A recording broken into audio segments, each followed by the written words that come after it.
जय Hind, good morning. I think आप शायद अमेरिका में हैं। तो first of all thank you so much हमारे साथ जुड़ने के लिए। और आप बताइए, आपने इस कॉन्फ्लिक्ट को कैसे देखा और एज अ मार्केट पार्टिसिपेंट अब आपका क्या व्यू होगा? Thank you Anuj ji, thank you Ashish. See obviously conflict जो है मार्केट के पर्सपेक्टिव से ऑब्वियसली अनसर्टेनिटी क्रिएट करता है। हालांकि जो विश्व भर में एक्सपीरियंस रहा है कि ये अनसर्टेनिटी से शॉर्ट टर्म मार्केट में जरूर वॉलेटिलिटी आती है, but beyond that short term market normalise काफी क्विकली हो जाता है। तो मोस्ट लाइकली यही अनुमान है कि ये जो अभी बॉर्डर पे कॉन्फ्लिक्ट है, जहां पहले पाकिस्तान की तरफ से अ, हुई वो टेरर अटैक हुआ और जिसका इंडिया ने मुंहतोड़ जवाब दिया है। तो अभी आशा ये है कि ये over the next few days situation control में आ जाएगी, जैसे कि पिछले दो बार 2016 2019 का एग्जाम्पल है। और वैसा ही अगर होता है तो मार्केट शुड रिकवर। जो 2-3%, 1.5-2-2.5% मार्केट में गिरावट आई है, इंक्लूडिंग आज का गिफ्ट निफ्टी निफ्टी की गिरावट, वो फिर से रिकवर बहुत तेजी से कर सकता है मार्केट, ये अनुमान है। प्रशांत जी, देखिए, मार्केट के लिए इस समय जो सबसे बड़ा सवाल है वो ये होगा कि एक अजम्पशन थी कि जो बॉर्डर पे हमने ऑपरेशन सिंदूर किया, उसके बाद मामला या तो वहीं पर रुक जाएगा या एक आध जवाबी कार्रवाई में ख़त्म हो जाएगा। लेकिन जिस तरीके से कल डेवलपमेंट्स हुई हैं, अगर ये मामला लंबा चल गया, हम नहीं चाहते कि लंबा चले, लेकिन सपोज लंबा चल गया, मान लीजिए 2 हफ्ते 3 हफ्ते अगर चल गया, इन दैट केस क्या मार्केट फिर उसको अपनी स्ट्राइड में लेगा?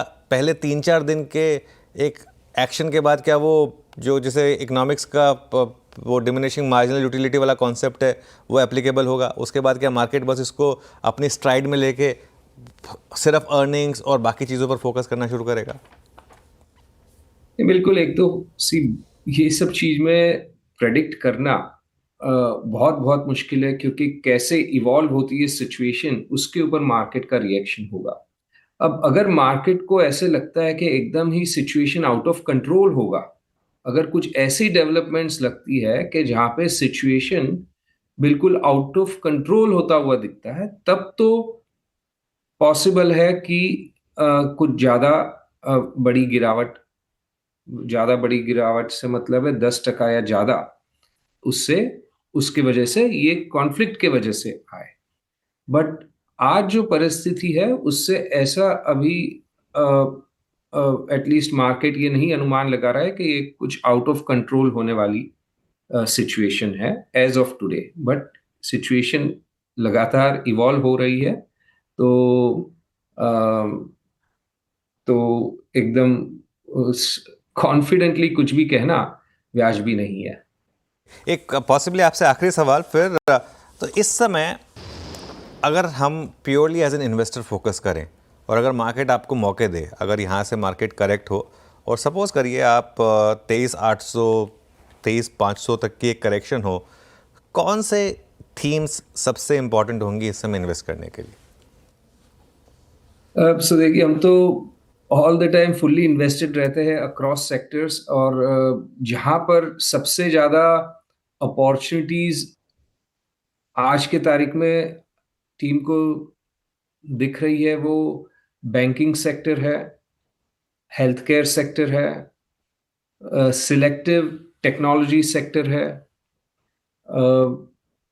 इंडस्ट्रियल्स है, कंजम्पशन है। ये सब सेक्टर्स में आप थीम्स कह सकते हो या सेक्टर कह सकते हो। ये सब सेक्टर्स में चुनिंदा कंपनियों में टीम का इन्वेस्टमेंट रहा है और आज की तारीख में भी वही है। बहुत बहुत शुक्रिया आज सुबह सुबह हमारे साथ जुड़ने के लिए और अपना समय देने के लिए। Thank you so much. Thank you, thank you Anuj.